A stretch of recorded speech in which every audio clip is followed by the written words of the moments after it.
Chairman but Managing Director ke North Eastern Electric Power Corporation Limited UPC Pangkat ulakam baka kawa bawantu na Meghalaya kampat khuit satya wat haba ka National Green Tribunal kalakhang ya jingti doyong hakani ka jela habai kran bekilat pathai kubor pangkat chulaong baka daw baka kam khuit akani ka jela kalong pawatla ka NGT kalakhang ti doyong ndeki kor kibor badon Hakupli Hydropower Electric Project kila dulut namar ka jingsha bam haku ka bakalabi ulong habai nujor ya ka jinglong jingman jong ka hakiwa bawantu na kathan Assam bar ka hakiwa ki bawantu Meghalaya la syam ka ka bawantu na kani ka jela ka kalabi namar ka jingti doyong pathar. We have rectified all the machines, we have maintained, we have repaired all the machines, we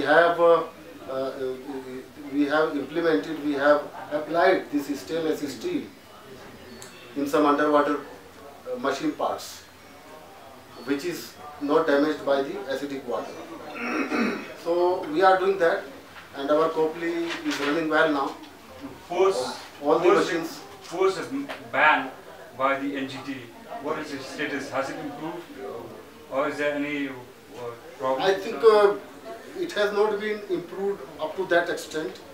A lot of coal is there. I don't know whether it is.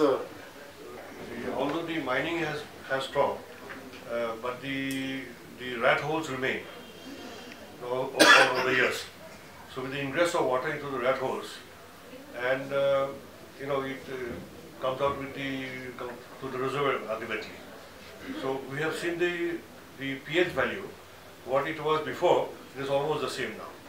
It's about 3.4 earlier. It's also 3.4 now. I have visited that area, and the water coming from Assam side.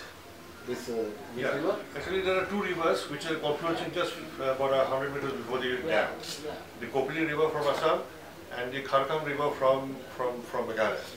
So when we saw the acidity in the two rivers, on the Kopli River it was perfectly neutral.